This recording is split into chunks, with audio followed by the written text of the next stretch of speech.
Welcome to the Pour Man, where we're setting out to make a better cup of joe for the average Joe.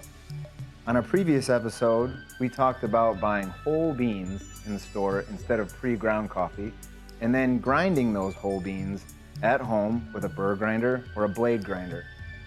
On this episode, we're going to explore one of the advantages of grinding those whole beans at home, brewing your coffee with the French press.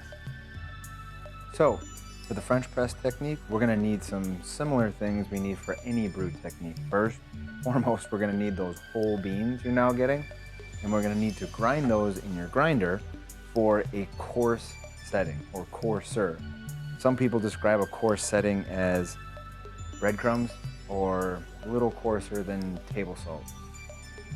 You're going to need your boiling water, or some way to boil or heat water, and you're going to need your filter. So in this case, the French press has a fine mesh filter, and that coarse setting is going to stop those grinds from getting in your cup because the filter presses the grounds to the bottom of the carafe. And you need your carafe. For the water, some general guidelines are you need about 8 ounces of water for every 2 tablespoons of coffee. So I have here 6 tablespoons, which is roughly 24 ounces, 3 16-ounce cups, which is 1 full carafe. Another general guideline you can use is this is roughly around 45 to 50 grams of coffee grounds.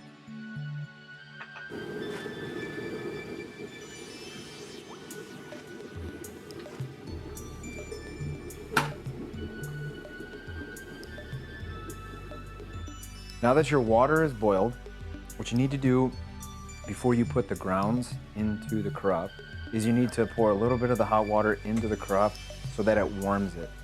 You don't need to fill it all the way, maybe a third to half of the way. And again, these are general guidelines. This is what I like to do. I like to take my plunger and I just like to agitate the water a little bit. Now what it does is it warms up the plunger, the filter, it warms up the glass.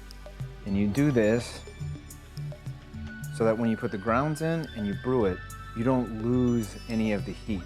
The coffee's not warming the container. The container's already warm. On top of that, however you choose to clean it, you might have residue or soap or something from your last brew. You don't want that in your coffee. So now that that's done, always remember, you don't want this water in there. You're gonna take it out, dump it out,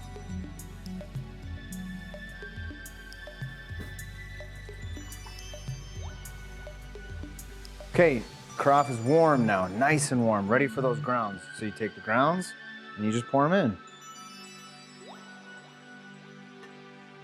I usually like to make sure that they're settled on the bottom. Now,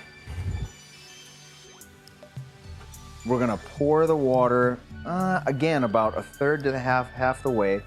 When you pour, this is the first pour, the object here is to make sure that all of the grounds get saturated, get wet.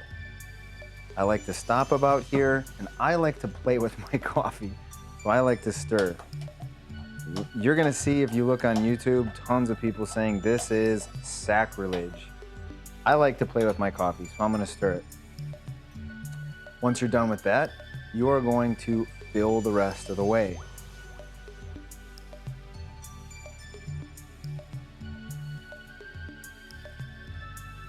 This, you should make sure that you leave enough room so that your filter and plunger have enough room to rest at the top. Now, you sit and you wait. All right, now we've finished our second pour. That is, we filled the entire carafe now. We're gonna let this brew for 3 to 4 minutes. Now again, you're gonna get on YouTube or see other videos, they're gonna say only 3, only 4. Play with it, okay? Just make sure you put this plunger, there's enough room on top of the plunger, the filter, to rest. Okay? Now, here's another thing I like to do when I play. You're gonna scrape the top. So you're gonna break up this layer of grounds that's on the top. Again, some will say this is sacrilege. I like to play with my coffee. And what you're gonna be left with is this nice, oily, creamy surface. And those grounds, because they're coarse, will fall to the bottom of the carafe. This is when you press after the scrape. All right, we have now poured our second pour, which is filling our coffee all the way to the top. We've let it brew now for 3 to 4 minutes. We scraped the surface, and by scraping the surface, have sent a lot of those coarse grounds to the bottom of the carafe. Now we're ready to press. And I want to say this isn't like flushing a toilet. It's not flushing a toilet, it is pressing coffee to the bottom. Do you have to hold your press like this? No, but I'm trying to illustrate that it doesn't take much force, especially if those grounds are coarse. Your press should flow down fairly slowly with not much pressure. If you have to put a lot of arm strength into this, your grinds, your grounds might be a little too fine. Once it gets to the bottom, you're ready to pour. We are ready for the final pour, all right? And I can't stress enough here, just try to pour it as gently as you can. If you want a bunch of stuff in your cup, pour vigorously. However, if you don't want a bunch of stuff in your cup, the gentler, the better. I like to take my cup and lift it up to the top, and then you have a gentle trickle into your cup.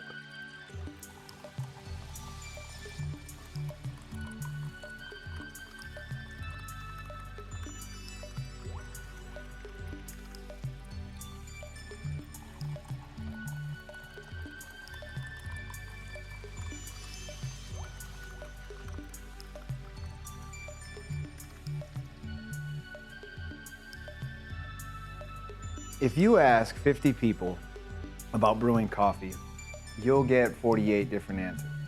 That means that 2 out of those 50 people you ask would actually agree about what they're saying. Light roast only, dark roast only, stir, don't stir, 3-minute brew times, 4-minute brew times, water temperature, too hot, too cold, coarseness of grounds. Yikes! It's enough to turn someone off of coffee. Our Pour Man episode today was just about guidelines, just some basic guidelines.